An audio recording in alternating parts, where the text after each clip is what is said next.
Spindles को flip किया, लेकिन उसकी वजह से प्रॉब्लम ये हुआ कि क्योंकि हमारी गाड़ी फ्रंट से 3.5 इंचेस ड्रॉप हुई, तो जो हमारे शॉक्स थे वो बहुत कंप्रेस्ड हालत में हो गए, उसकी वजह से वो जो उनकी वर्किंग थी वो खत्म हो गई। एग्जैक्टली तो वो अब मेरे घर का जो जहाँ पे मैं रहता हूँ वहाँ जो मेरे घर का रैंप है वो ज़रा स्टीप स्लोप है, तो वो जब वो गाड़ी उतारता था या मैं ऊपर लेके जाता था तो वो गाड़ी हल्की सी नीचे से लगती थी।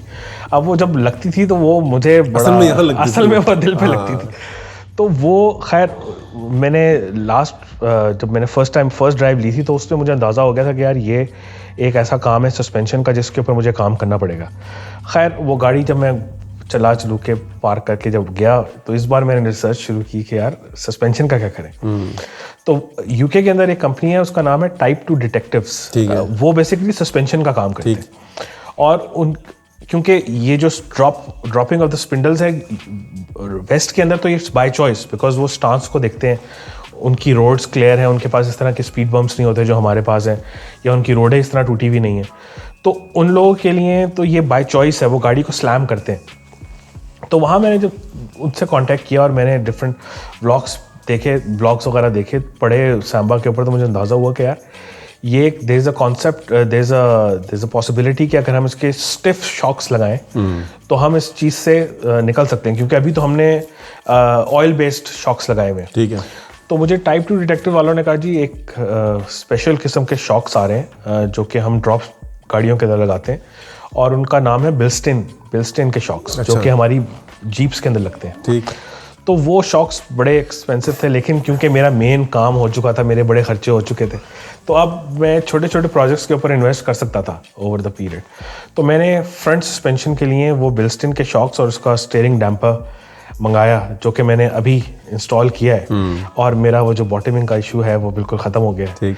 और बड़ा ज़बरदस्त, मतलब अब गाड़ी फीडबैक ज़रा अच्छा आ रहा है, मतलब कुछ चलाते हुए मज़ा आ रहा है। और गाड़ी जो है वो जिस तरह आपको पता है वोक्सवैगन बसेस जिन लोगों ने चलाई हैं, तो ये ट्रक की तरह चलती है, ये बेसिकली हिलता रहता है। स्टीयरिंग में प्ले भी वैसे ही जैसे बेडफोर्ड के ट्रक में होता है। एग्जैक्टली उसका जो मैकेनिज्म है ऑब्वियसली। तो अब जब वो मैंने शॉक्स लगाए हैं तो अब वो एक तो स्टिफ हो गई है गाड़ी, वो नीचे लग भी नहीं रही किसी भी बम्प के ऊपर। अभी तो मैंने जितना भी चलाई है पूरे इस्लामाबाद में कहीं पे भी नहीं लगी, और बड़ा मतलब जो उसका जो मुझे रिटर्न मिल रहा है रोड से, वो बड़ा मज़ा आ रहा है मुझे इसको। So, अब जो सूरत हाल है इसमें you would like to drive जिस तरह है वो जी, इसको आप फौरी तौर पे चेंज करने का इरादा नहीं रखते, क्योंकि अब ऑब्वियसली खर्चा भी काफ़ी कर लिया और पूरा ओवर कर चुके हैं। अब सिर्फ एक छोटा सा इशू, मुझे ये जो फच व्हील्स हैं जिनको आप कहते हैं, ये basically it's not a Volkswagen का व्हील, इट्स अ पोर्शे का स्पेसिफिक डिजाइन। उसका पीसीडी और उसका पीसीडी एक नहीं, पीसीडी डिफरेंट है। ये बस के अंदर जो पीसीडी है 5/205 है, इसका पीसीडी इज 5/130।